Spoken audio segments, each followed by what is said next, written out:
कल हम लोगों ने पढ़ा था रिएक्टर ऑफ द डोम का। हम लोगों ने लास्ट में इंट्रो लिया था कि ये काम क्या करता है।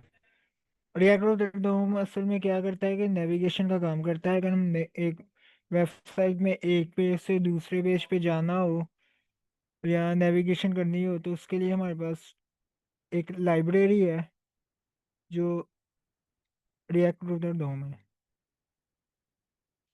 ये नेविगेशन का काम करता है हमारे रिएक्ट एप्लीकेशन में। यानी कि अगर मैंने home say about contact page पे जाना है तो उसके लिए ये लाइब्रेरी मुझे इंस्टॉल करनी पड़ेगी। सिंपल। इसमें कई मेथड्स हैं जिसमें हम लिंक यूज़ करेंगे, नेविगेट यूज़ करेंगे एक पेज से दूसरे पेज पे जाने के लिए, और क्यूरी पैरामीटर के लिए भी यूज़ होती है कि अगर हमारे पास कोई डायनामिक राउटिंग है जिसमें इधर आईडी पास होती है, सिंगल प्रोडक्ट हो, एक प्रॉपर अमेजोन में होता है ना कि एक प्रोडक्ट पे आप जाते हैं तब जब आप उस पर क्लिक करते हैं तो उसका नेक्स्ट पेज ओपन होता है उसकी, जहाँ उस केले की डिटेल्स शो होती है उस सिंगल प्रोडक्ट की। वहाँ डायनेमिक राउटिंग यूज होती है, वो भी इसी पे यूज करती है, इसी पे बेस करती है क्यूरी पैरामीटर पे।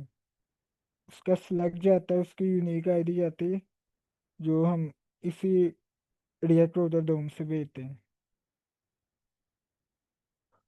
नेस्टेड राउट, अगर एक यानी कि अबाउट के अंदर मल्टीपल पेज हैं, उसी के कई सेक्शन है तो उसके लिए नेस्टेड राउट्स यूज होते हैं। हमें इसकी भी फैसिलिटी देता है प्रोटेक्टेड राउट फॉर ऑथेंटिकेशन, कि अगर हमारे पास ऑथेंटिकेशन में अगर यूज़र लॉगिन नहीं है देन हमने उसको होम की स्क्रीन ही शो करवानी है, तो उसके लिए प्रोटेक्टेड राउट्स यूज होते हैं। उसमें भी ये हेल्प करता है रिएक्ट router डोम के अगर तो यूज़र का लॉगिन नहीं है तो उसको स्क्रीन पे भेजता ही नहीं है, वो उसको साइन इन साइन अप की स्क्रीन शो करवाता है। वो आप लोगों ने देखा होगा कि कई जगह आप शॉपिंग कर रहे हो, आपने कोई चीज़ बाय करनी हो तो वो आपको, अगर आप लोगों ने वहाँ अकाउंट क्रिएट नहीं किया तो वो आपको साइन अप पे भेज देता है कि पहले आप साइन अप करके आओ, रजिस्टर करके आओ, देन हम आपको ये काम करने देंगे, या आपको इस स्क्रीन पे इस पेज पे हम आपको शो करवाएंगे ये चीज़ें। उसमें भी ये हमारे पास हेल्प करता है रिएक्ट router डोम। अब इसको इंस्टॉल करने का जो उसने ये बताया हुआ है लाइब्रेरी npm, ये हमने कॉपी की है।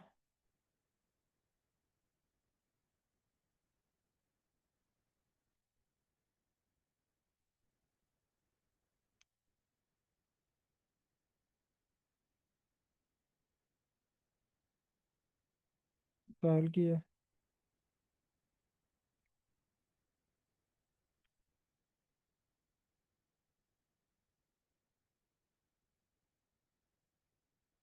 अभी हमारे पास इंस्टॉल हो रहा है इसकी लाइब्रेरी।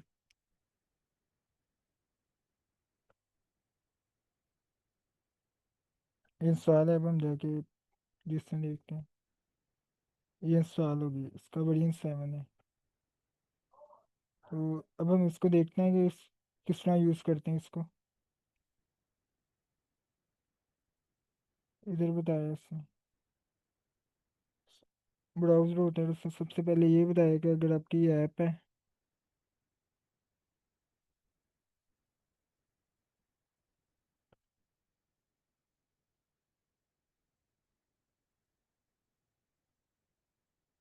हमें इसको इंपोर्ट भी करना पड़ेगा।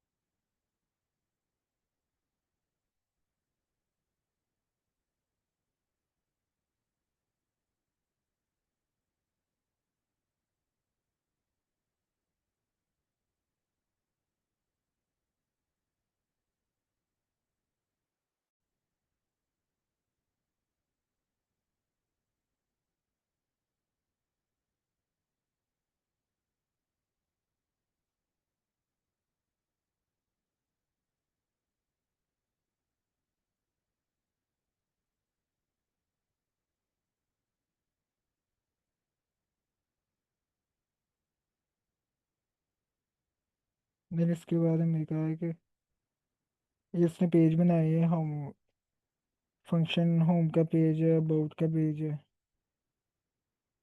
और इसने बताया है कि लिंक यूज होता है नेविगेशन के लिए, और हाउस कंबाइन करते हैं।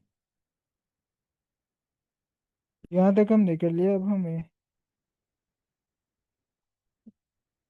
नैप बार कॉपी कर लेते हैं।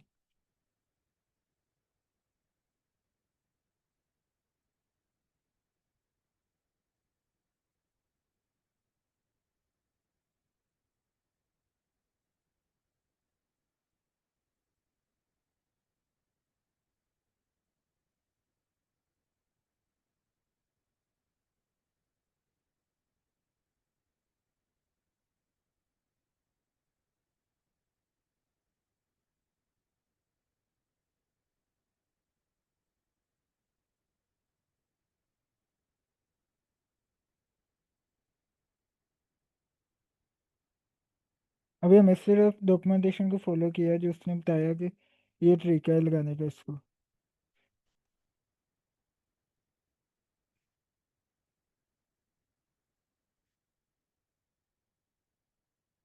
अच्छा, अगर कोई लाइब्रेरी आप लोगों ने इंस्टॉल की और इसको इंपोर्ट किया, तो आप दूसरा मैनुअल लिखते हो इंपोर्ट लगा के, तो बस इंपोर्ट दूसरा हम लोग मैनुअल करते हो।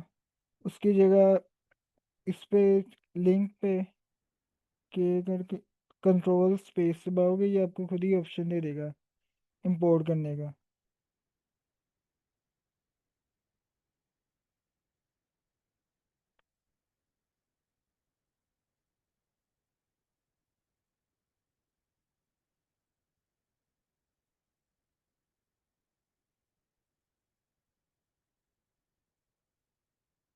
अच्छा, अब इसने इसको बताया कि ये हमारे पास सिंपल नेविगेशन है, ये हमारे राउट्स हैं, ये हमें शो नहीं होंगे ये चीज़ें। हमें ऐप में सिर्फ ये चीज़ शो होगी, नैव बार। ये पेजेस हमें तब शो होंगे जब वो इस लिंक पे क्लिक करेगा। लिंक में लिंक को बनाने का ये तरीका है कि आपने इधर टू में पाथ देना होता है, जो हमने इधर डिफाइन किया होता है पाथ। अगर होम का होम पेज है, उसका ये पाथ होगा। अगर मैं होम पे पेज पे जाऊंगा ना, लोकल,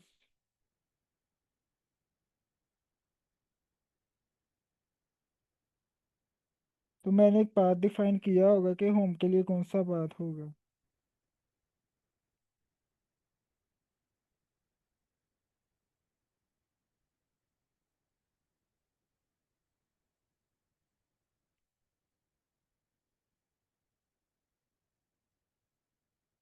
ये हमारे पास होम का पेज होगा, ये वाला। बाय डिफॉल्ट जो पेज होगा वो होम का होगा, हमने इधर ये किया है होम का। और अगर वो अबाउट पे जाए, अगर वो नैप बार में अबाउट पे क्लिक करेगा, तो उसको ये पेज होगा अबाउट का। पहला पेज तो उसको बाय डिफॉल्ट ऐप ही शो होगा ना।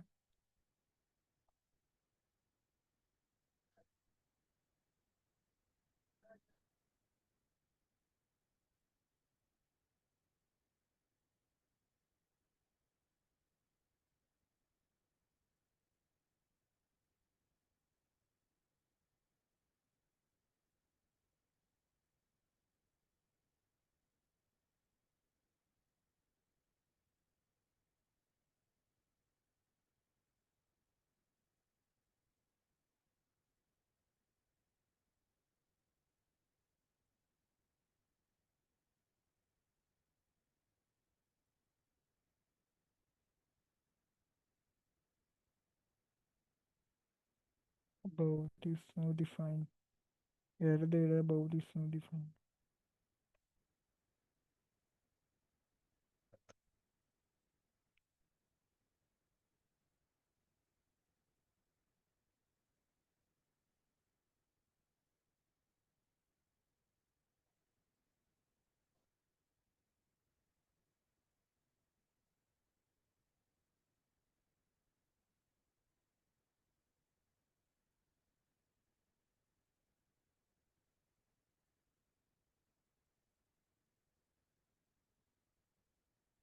अभी ये सेम दे दिया।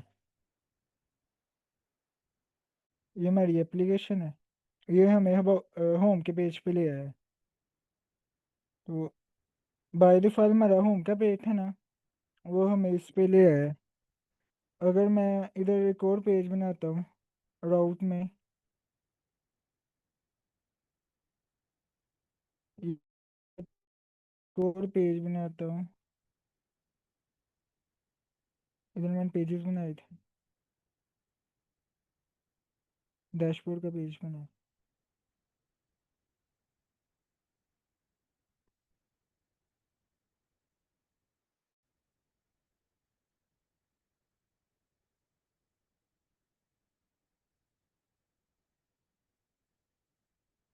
डैशबोर्ड। अच्छा, जो मैंने इधर पाथ में जो लिंक दिया ना, डैशबोर्ड, यही अगर मुझे इस पेज पे जाना ना नेविगेशन में, तो मुझे यहाँ भी यही लिंक देना पड़ेगा टू में, जिस पेज पे मैंने जाना है। मैंने डैशबोर्ड का भी एक राउट बना लिया कि मेरे डैश अगर किसी ने डैशबोर्ड पेज पे जाना है तो इस डैशबोर्ड पे क्लिक करेगा, देन वो जाएगा।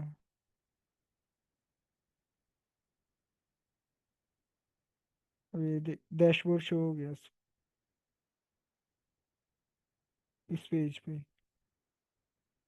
यानी कि अगर एक पेज से दूसरे पेज पे जाना ना, तो उसके लिए हमारे पास ये reactor of the dome use होता है। यहाँ तक किसी का कोई सवाल तो देन हम मूव करें हुक्स पे, अगर नेविगेशन में किसी को अभी तक समझ ना आई हो। चलो एक और कंसेप्ट इस नेविगेशन, क्यूरी और सर्च क्यूरी पैरामीटर का, अगर किसी को पहले पता हो, किसी ने पढ़ा हो तो एक्सप्लेन कर दे। क्यूरी पैरामीटर क्या होता है, कहीं लफ्ज़ ही सुना हो।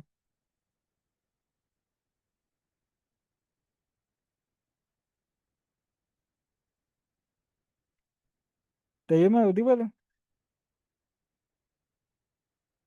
जी सर, आप ऑडिबल। लग नहीं रहा। जी बिल्कुल, रेस्पॉन्स बिल्कुल नहीं है, पता नहीं। क्यूरी पैरामीटर का किसी को नहीं पता। चलो ठीक है, मैं आपको बता देता हूँ क्यूरी पैरामीटर क्या होता है। अब एक सवाल है, ठीक है, मैं बता देता हूँ। अच्छा, क्यूरी पैरामीटर मोस्टली हमारी वेबसाइट पे ना एक इस तरह का यूआरएल एक शेयर हो रहा था। मैं आपको एक सैंपल उसकी,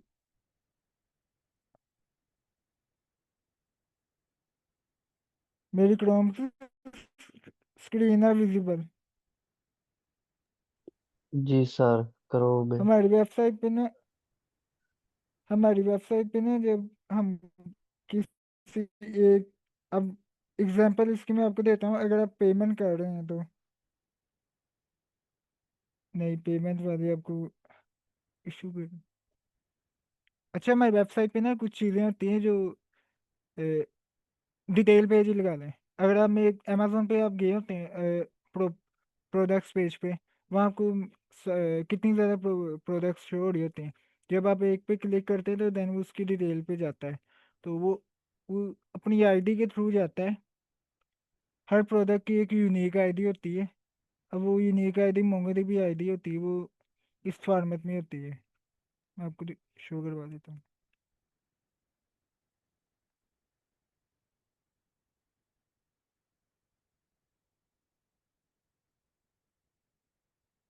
ऑब्जेक्ट आईडी होती है।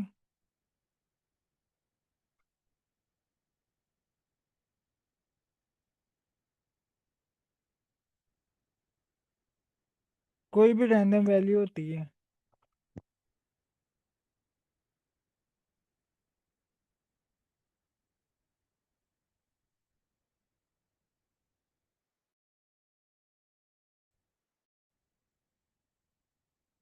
यहाँ भी नहीं दी इससे।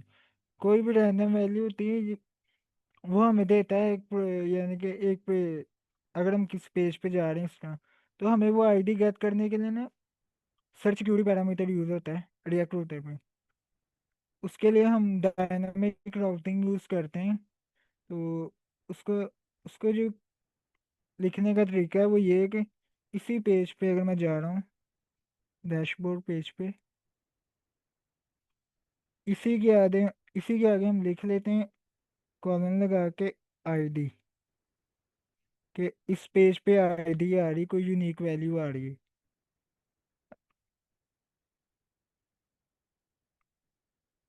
यह इसने बताया होगा।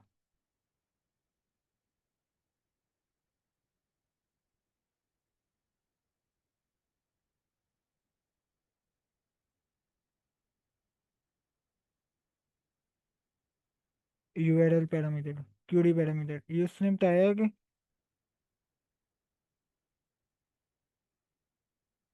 ये उसने आईडी या नेम दे दिया है, यूज सर्च पैरामीटर।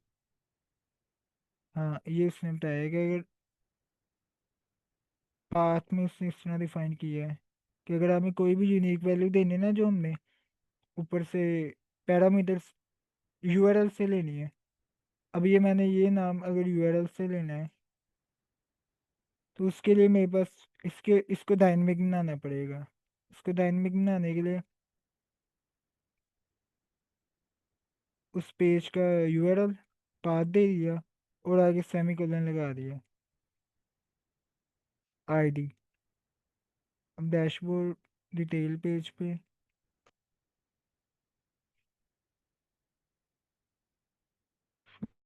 डैशबोर्ड ही रहने देते हैं,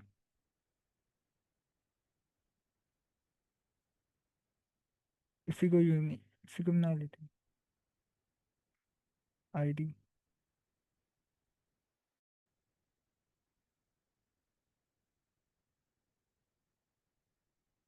अब ये मेरे पास पेज है डैशबोर्ड का। अब इधर मैं डैशबोर्ड के आगे जो भी वैल्यू दूंगा ना, वो मेरे इधर मैंने शो करवाना है, तो मुझे डैशबोर्ड पेज पे जाना पड़ेगा। Use search query parameter. अब यहाँ में सर्च, जो हमारा ऊपर यूआरएल आ रहा है, उसको नीचे शो करवाने के लिए हमें उस पैरा में इंपोर्ट करना पड़ेगा। वो हम देख लेते हैं कि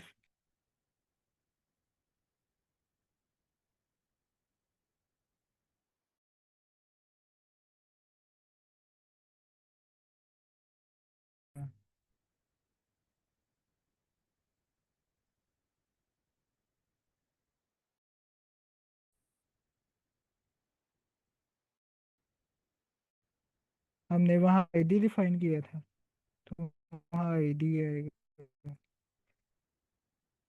यहाँ हम जो यानी कि डिफाइन करेंगे ना सेमीकोलन के आगे, वो हमें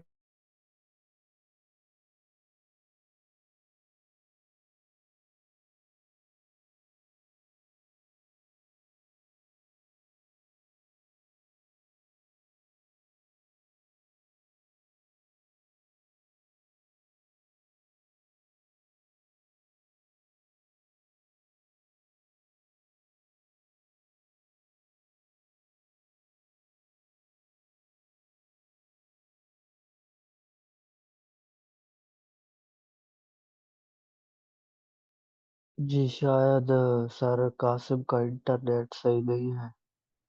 सर आपकी स्क्रीन कट चुकी है यहाँ से। इधर बैठे थे।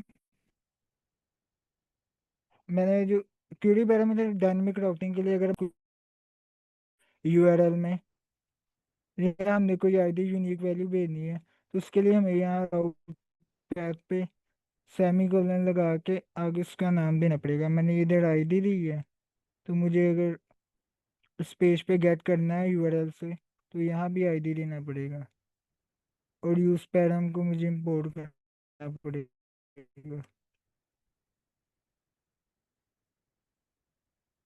अब मैं आईडी यहाँ शो करवा देता हूँ।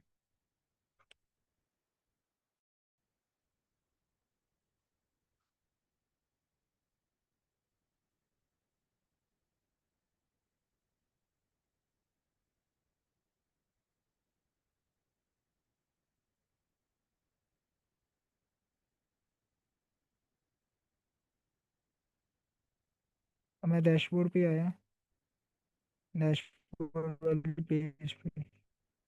अब मैं तो ऊपर जो भी वैल्यू दूंगा वो यहाँ नीचे शो होगी।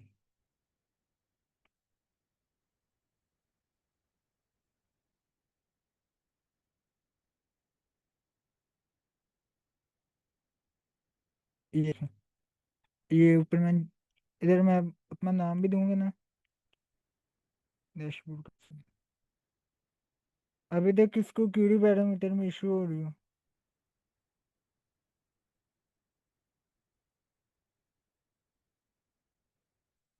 अब आवाज आ रही है मेरी, मुजम्मिल? जी सर, मेरी तरफ अब आपकी क्लियर है। ठीक है। क्यूरी पैरामीटर में अगर किसी का हो क्वेश्चन, रिएक्ट में, रिएक्ट राउटर हमारे यहाँ तक कवर हो गया मोस्टली। देन हम मूव करें न्यू टॉपिक पे।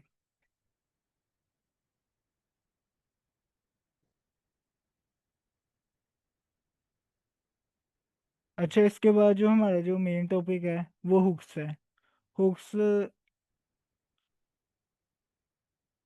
बिल्ट इन फंक्शन है रिएक्ट के अंदर, जो हमने जो हमारी वेबसाइट को मोनेटाइज और फंक्शनैलिटी वगैरह में यूज होते हैं। मीन के अगर हमने लोड करना हो, या हमें ऐड टू कार्ट वाली फंक्शनैलिटी हो, जहाँ हम पेमेंट कर रहे हो, कुछ भी वेबसाइट में कर रहे हो, तो उसके लिए हमारे पास रिएक्ट हुक्स यूज होती हैं, जो बिल्ट इन फंक्शन है, यानी कि जावास्क्रिप्ट ने खुद बनाए हुए हैं।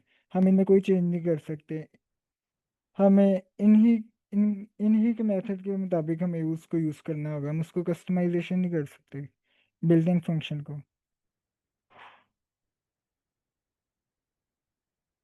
और ये हुक्स क्यों यूज होती है, उसने बताया है कि पहले जब क्लास बेस्ड कंपोनेंट थे ना, क्लास कंपोनेंट जब यूज होते थे, तो उन वहाँ स्टेट वगैरह मैनेज, डेटा गेट करना और डेटा हैंडलिंग वगैरह में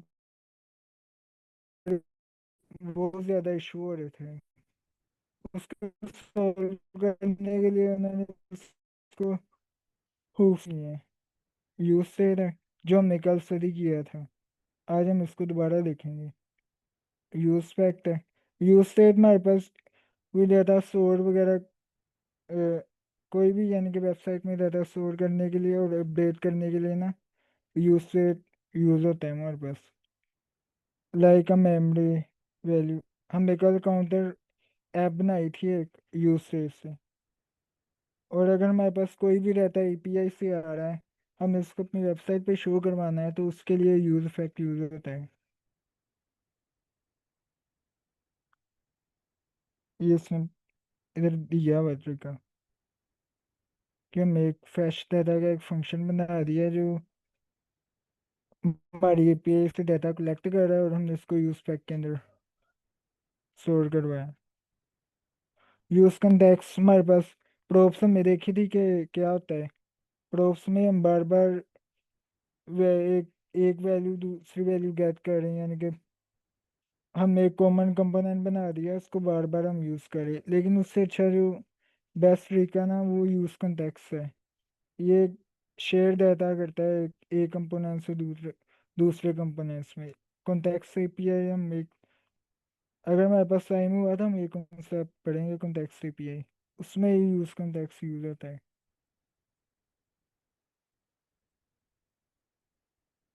उसके अलावा भी और भी बहुत ज़्यादा हुक्स हैं। कॉलबैक और यूज मेमो है, यूज रेफ है।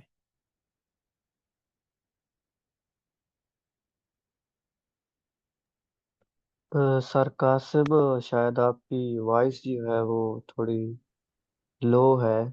थोड़ा माइक आप मेरी करीब बात करें तो। अब ठीक है?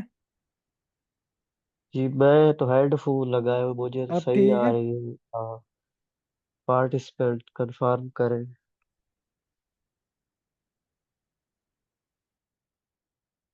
अब क्लियर है? जी सर। मैं बस जी, कर अब ले। क्लियर। ठीक है।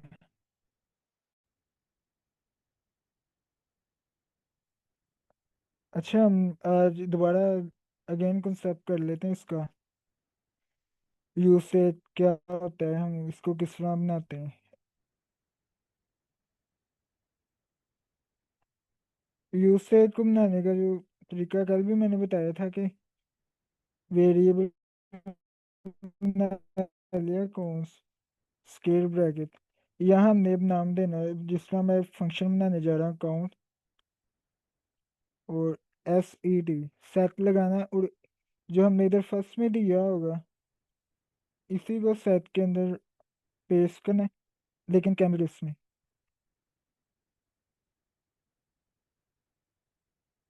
और आगे ब्रैकेट लगा के यूज से, और ये यहाँ हमने जो हमारी इनिशियल वैल्यू क्या होगी, जीरो होगा काउंट पे।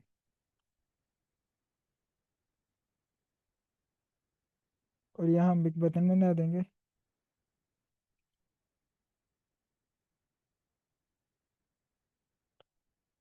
काउंट में, और ऑन के लिए एक हमने इवन हैंड पढ़ा था।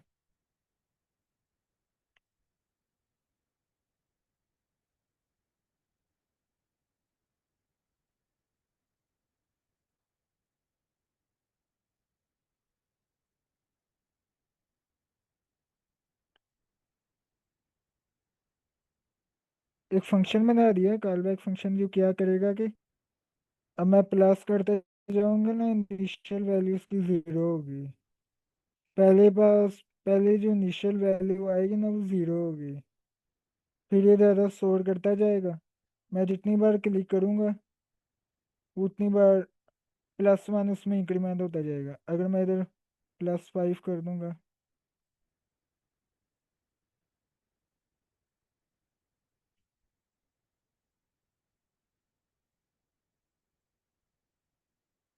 क्लिक नहीं का आगे फंक्शन।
टाइलिंग इशू कर रही है।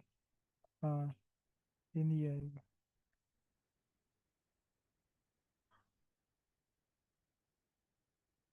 अब मैंने इसको इशू,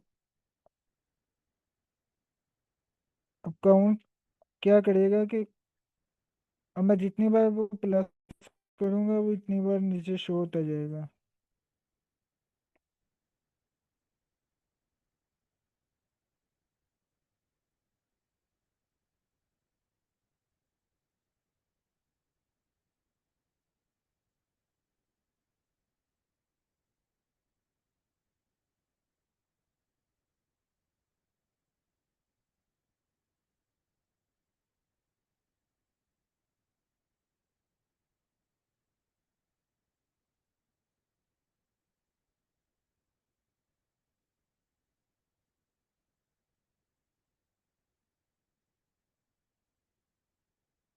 अब देखें, +5 का मैंने इंक्रीमेंट किया था ना, कि मैं जितनी बार क्लिक करूंगा वो उतनी बार शो होगा विदाउट पेज लोड हुए। इसे सिंगल पेज एप्लीकेशन कहते हैं मैं रिएक्ट में।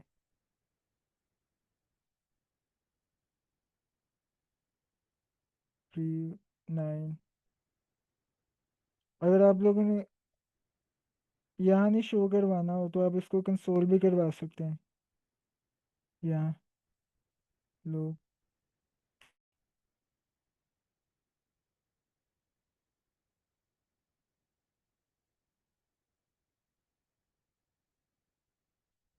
काउंट यही वैल्यू जो मुझे दी है।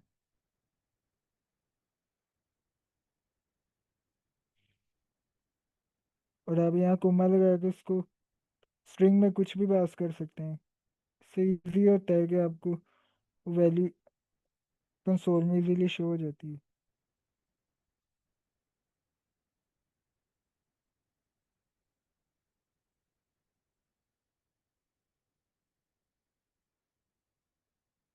ये हमारे पास वैल्यू आ गई काउंट। अब मैं जितनी बार प्लस करूँ उतनी बार आती जाएगी। ये देखिए।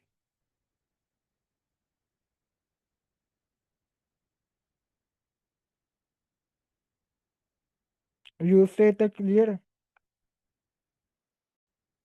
देन हम इतने नई हुक पढ़ते हैं यूज फैक्ट।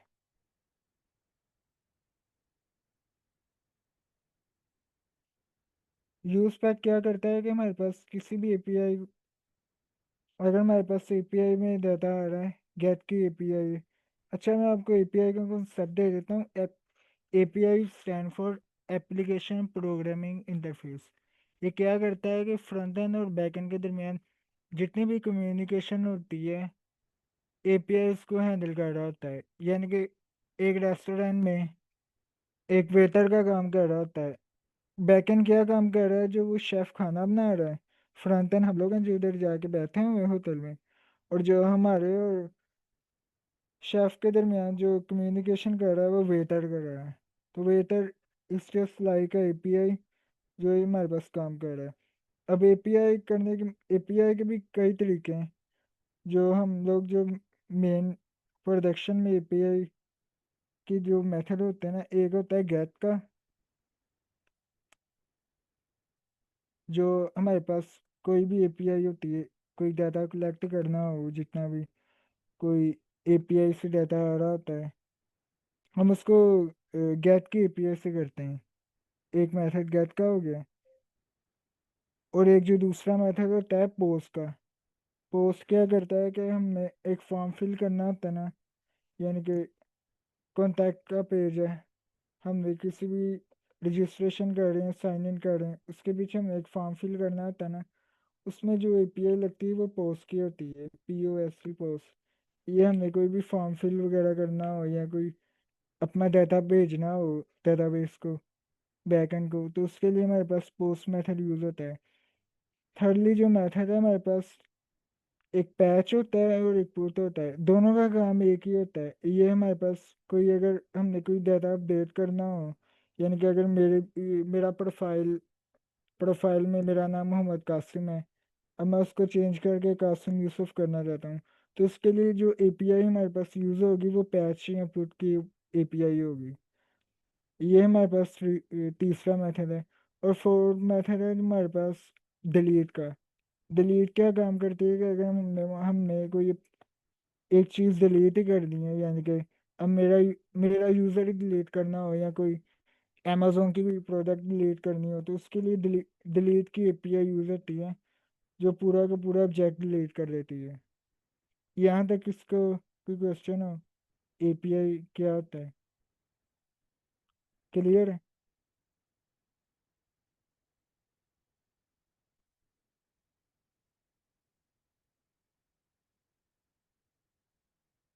देन हम नेक्स्ट मूव करते हैं। यूज पैक को हम किस तरह यूज़ करते हैं। यूज पैक को हम यूज़ करने के लिए, ये यूज पैक तो उसने भी खुद ही दे दिया है।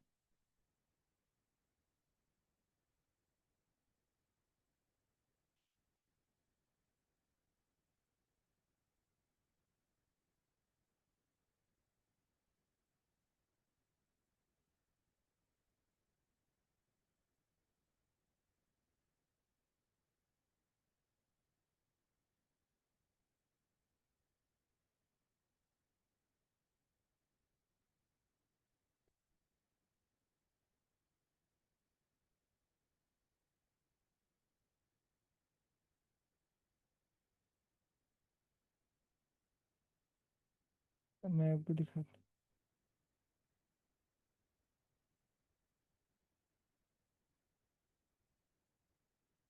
अच्छा, मेरी स्क्रीन कौन सी शेयर थी? ये वाली क्रोम वाली थी। जी सर, क्रोम वाली। अच्छा, यूज पैक को जो बनाने का तरीका है वो हमारे पास ये है कि यूज पैक आ गया, देन पैरेंथेसिस, फिर पैरेंथेसिस आई, और उसमें हमारे पास फंक्शन पास हो जाएगा, एरो फंक्शन। और यहाँ लास्ट पे स्क्वायर ब्रैकेट आ जाएगी कि कितनी बार हमने इसको चलाना है। और यहाँ हम लॉक करवा देते हैं काउंट को।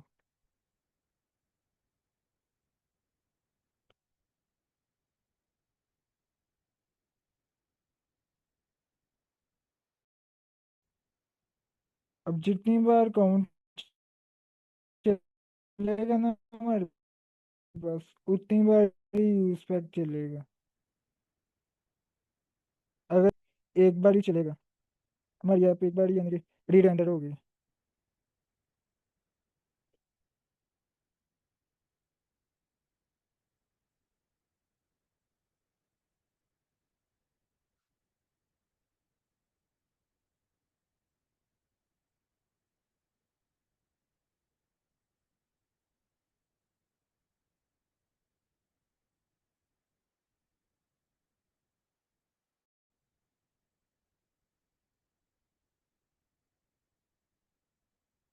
ये देख, इसने दिया यूज पैक। अब इसी में हम एक सैंपल, एक एपीआई का डाटा ले लेते हैं। डमी जेसन एक एपीआई है जो मेरे फ्री का डाटा देती है, ये वाली एपीआई। और इसका रिस्पॉन्स कुछ इस तरह का है इस एपीआई का। ये मेरे पास सैंपल डाटा है जो हम मेरी वेबसाइट प्रोवाइड करती है।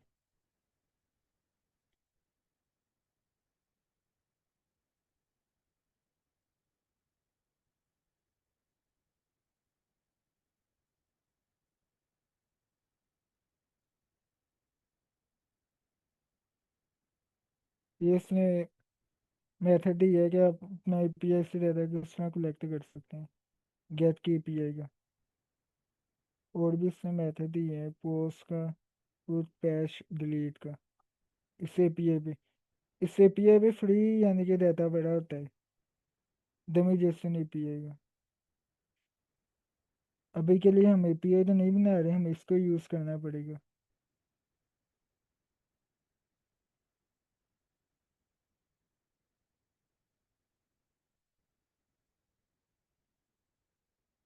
ये मैंने लिंक सेट कर दिया चैट में।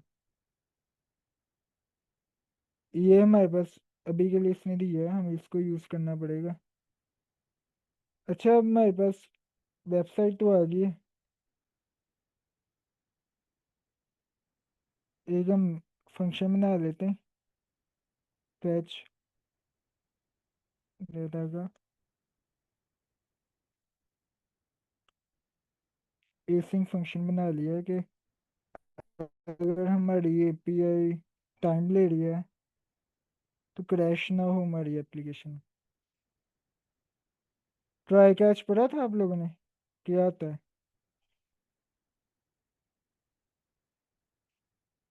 ट्राई कैच पढ़ाया था जावास्क्रिप्ट में।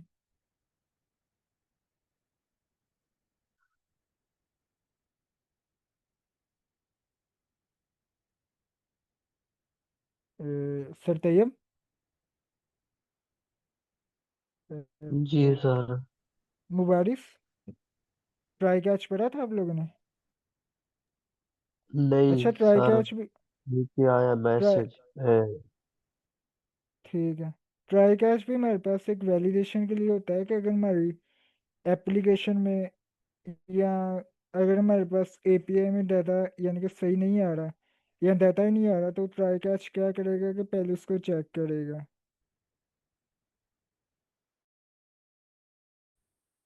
अगर डाटा आ रहा है तो वो उसको ट्राई में भेज देगा, अदरवाइज वो उसको कैच कैच में भेज देगा कि एप्लीकेशन क्रैश नहीं होगी हमारे पास। होता है ना कि बस कर हमारे पास डाटा नहीं आ रहा था तो एप्लीकेशन क्रैश हो जाती है। उसमें ये हमारे पास फिर हेल्प करता है। उसके लिए हमारे पास ट्राई कैच यूज होता है।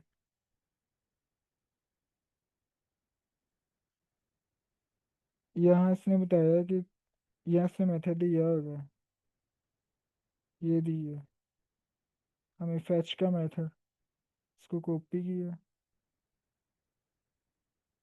और यूज इफेक्ट में लगा दिया।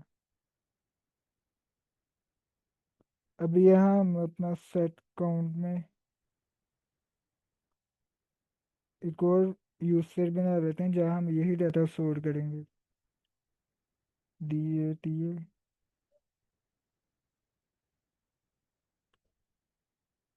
इस बार हमारा डाटा एरे की फॉर्म में होगा।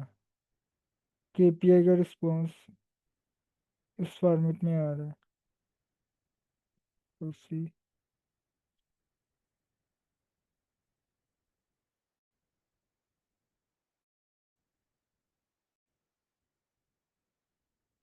अब इस रिस्पॉन्स में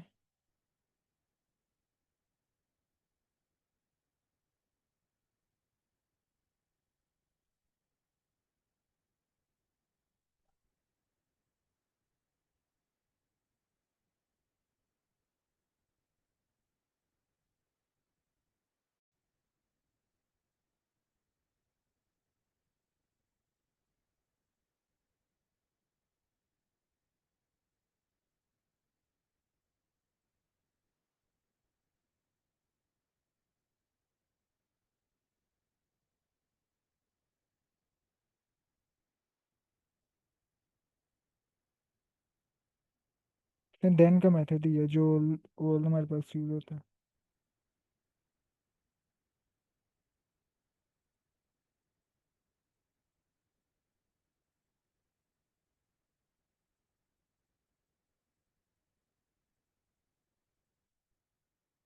इसको कंसोल करवा लेते हैं, हमारे पास आ रहा है कि नहीं।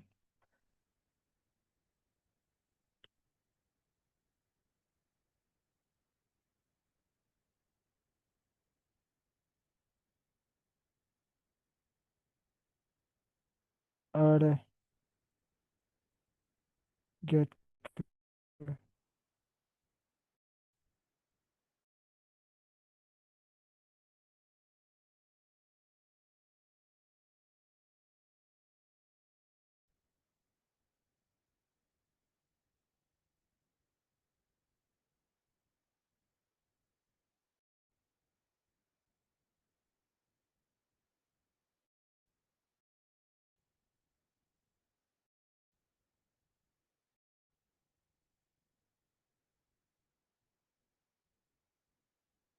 सी,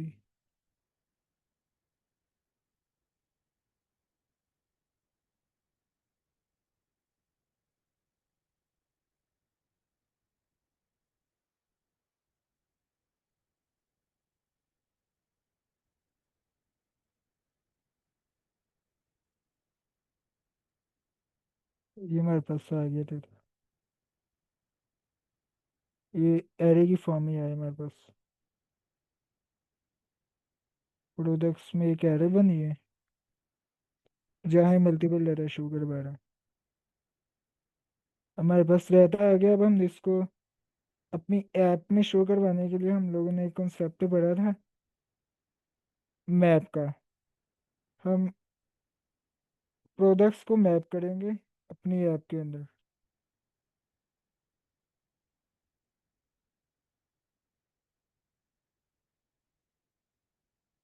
ये श्योर है आप लोग को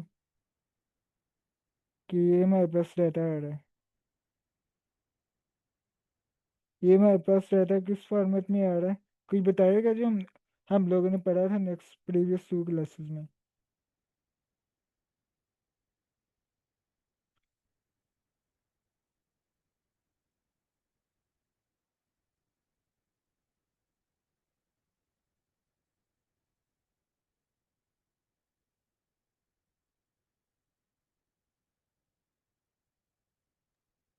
किसी को पता होता है तो आप काइंडली रिस्पॉन्स किया करें।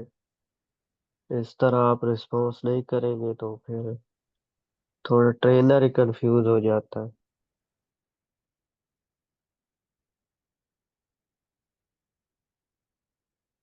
ये हमारे पास कौन सा फॉर्मेट है,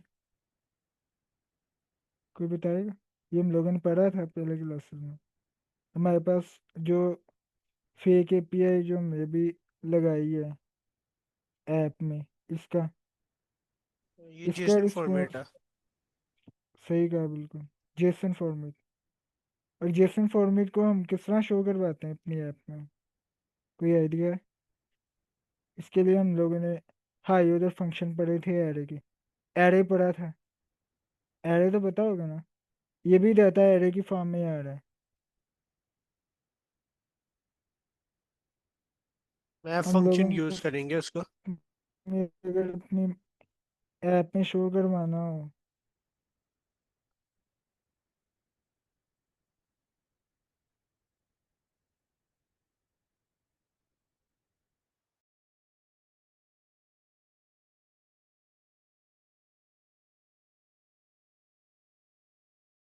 मैप, हम मैप इसके लिए इसीलिए यूज़ करते हैं कि अगर हमारा कोई डाटा जेसन फॉर्म में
सर कासिम का शायद इंटरनेट डिस्कनेक्ट गया है।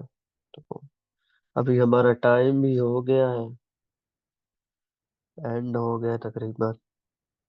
तो देखते हैं सर ज्वाइन करते हैं, नहीं तो फिर यही क्लास आज की जो है ऐड करते हैं, सुबह से कंटिन्यू। तो कल हमारा आउटलाइन के मुताबिक लास्ट डे है इस कोर्स का।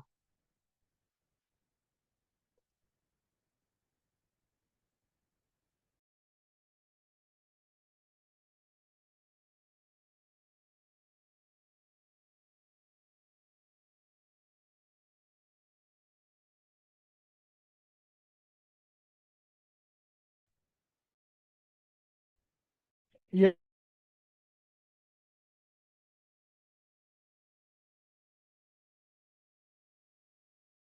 ये कंप्लीट है।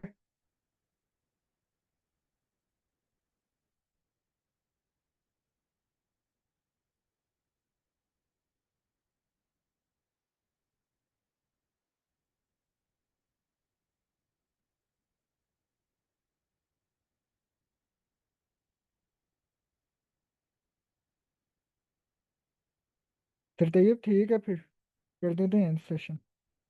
ठीक है सर, तो यही पे ऐड करते हैं आज। ओके, अल्लाह दो हाफिज सर। मिनट